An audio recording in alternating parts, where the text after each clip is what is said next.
All right, welcome to Spoiler Talk for Black Mad Wheel by Josh Malerman. Wow, so much we couldn't talk about on the regular version of the podcast. So I don't know how long we're going to spend talking about this, but holy shit, there's some pretty crazy stuff that happens out there in the desert. Yeah, and the first thing that I think about when, because we can get right into this because it's spoiler talk and we can say literally anything we want to, is Livius hates it when it's not explained what's going on. And I don't think we got a good explanation of, like, what the sound, the origins of the sound were. It almost sounds like the sound was kind of some sort of godlike, like energy of creation or something like that, but I feel like it was left ambiguous enough where we don't really know. And I know that you don't like those types of things. Or maybe as long as Josh knows what it is, you're okay with it. I don't know. You got weird rules about that stuff. I did anticipate in this book that this would happen based on Bird Box and The House at the Bottom of the Lake. I do believe that Josh is unable to actually tell us what ultimately causes the bad shit in his books. Now it's not even, I don't even think it's a conscious choice on his part anymore. I think that the sound prevented him from explaining where the sound actually comes from. Okay. Now, that being said, Josh, in an interview with him, he did tell us what the thing in Bird Box was. So he knew that one. Mm-hmm. And I'm assuming that was super satisfying for you, right? All I'm saying is that he is unable to put it down on paper. Okay. Physically unable to just, like, he just does not have that ability. That's like if you and I started our own army band, how neither one of us could hit, like, whatever the high note is, like, just physically incapable of doing it. Sure. Not that we don't know what it is, and not that we don't know how somebody does it. We're just physically incapable of doing it. It's not something that's within our... I got you. Okay. That being said, how did you feel about how everything played out? That it was just some dude in a goat costume. I liked the dude in the goat costume. That being said, Philip does attribute it to some power higher than him anyway. Now, again, Philip is just kind of the narrator, so we're not sure if he's correct or not. Yeah.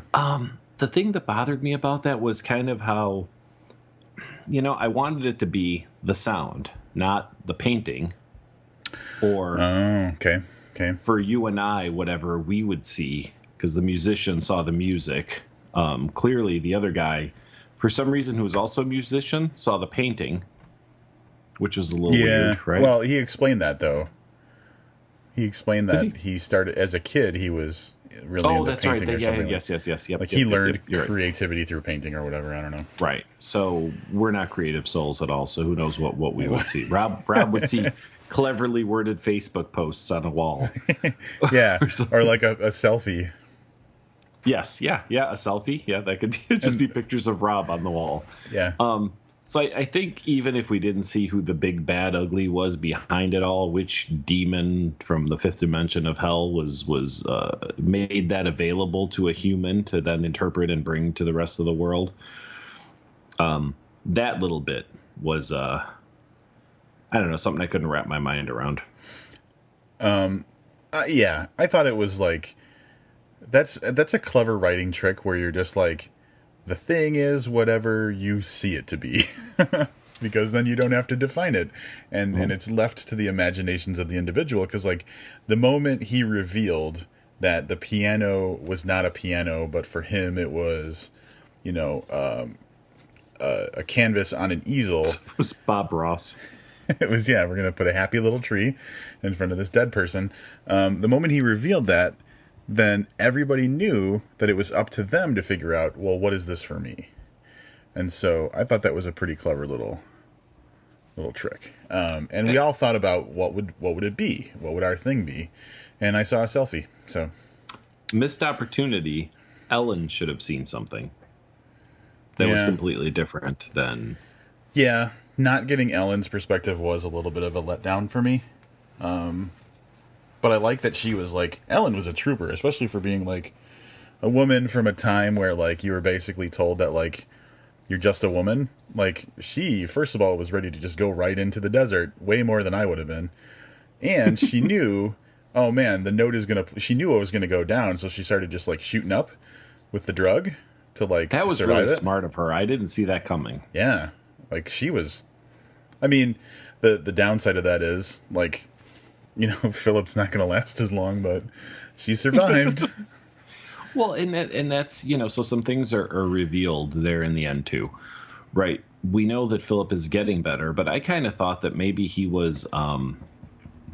They want to send him back not just because he knew where it was, but you know how the sound had less effect on him the more times he heard it. Yeah, kind of situation. I guess I didn't think about the super soldier serum inoculating him from the sound like it did for Ellen. yeah. Well, I mean, they kind of just straight up said that's what was going on, though. Right, but I thought that more of it had to do with his like building a natural tolerance. Yeah, like that. The guys who drink snake poison or venom or whatever, and then can be bitten by snakes and not die, where the rest of us would. Yeah, I thought that had more to do with it than them just. I thought they were trying to heal him faster to get him to go back out into the desert. Yeah. I don't know if you picked up on this or you had a thought that was similar to this.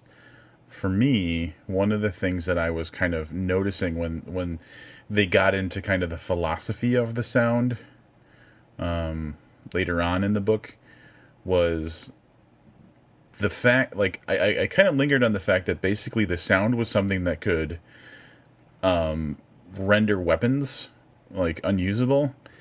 And immediately I'm thinking, well, Josh Malerman is a musician, and is this some sort of way of him saying, like, hey, if we just, got into... You see where I'm going with this? Hippie bullshit. Well, maybe a little bit hippie-ish, but it's like, who was it that I was just thinking about this earlier, and man, I am so unprepared today, but like, so there's that famous quote, "This machine kills fascists." Are you familiar with that? Apparently not all that famous. What I know, I have no idea what that is. And it's actually kind of time appropriate for this book, and I wonder, we'll have to talk to Malerman and see if this was inspired at all. But like, Woody Guthrie, the musician, on his guitar in 1943 or in like the 1940s, he put a sign on his guitar that says, "This machine kills fascists." And so like the message there was like, my music is stronger than your war, that type of thing. So I didn't really think about that, which is surprising. I'm surprised I didn't think about that. My thought was that sound actually is a force, because there's sound waves and stuff, and that could affect some type of machinery or a nuclear bomb or something. Not that it can, but more of a scientific way that no, and that's the other thing. Like, I think that if I had to try and crack open Malerman's mind, not like in an aggressive way, but like in a like a more of an analytical way, I'm busting skulls. I'm just gonna step on his head and then watch brains pour out. I would say that like there was like a kernel of an idea, which was like, music is stronger than war, and then it turned into like, well, what would that actually be? Like, how would that actually, like, he started asking questions about like, how does that actually work if it were actually taken literally? And then like from there he built a story. Like, I could see something like that happening, because he's got that, like, that's the thing about Josh Malerman, from talking with him and reading interviews with him, is that like everything that comes out of him is just born out of curiosity and fascination with things. And so I could see that exact thing happening. I did like at the end how they all made it back, and like were in kind of weird hiding from the government, like knowing the government was eventually going to come for them. Yeah, it was kind of an X-Files ending where like they knew that like if the government ever found them, they were going to be locked away, or maybe more fringe, I guess. They would be locked away and experimented on forever. So yeah, but it was kind of a nice happy ending. It was like way happier than I expected it to be. Well, yes, because I expected never to see those people again.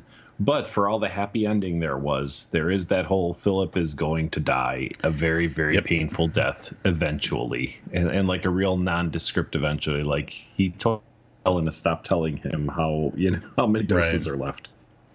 Yeah, which makes me feel like there was a lot more doses than we were led to believe when they were heading to the desert. But all they gotta do is befriend a scientist and be like, "Hey, synthesize this," because like that's what happens in all the movies. You got to just synthesize something, and then you have it You on the just synthesize it. Just I don't see synthesize what the it, big deal is, right? Rob says. Which is kind of funny because we're talking about music and they're synthesizers. So, Oh my god, are we done? Boom. Are we done with this? Are we done with this spoiler talk? I think you're done with me. All right. Thanks everyone for checking out the spoiler talk for Black Mad Wheel. Hopefully you've read it. And this doesn't spoil the book for you. If you haven't and you listen to this anyway, hopefully this inspires you to check it out anyway. We're going to head back over and finish up our episode. So thanks for listening.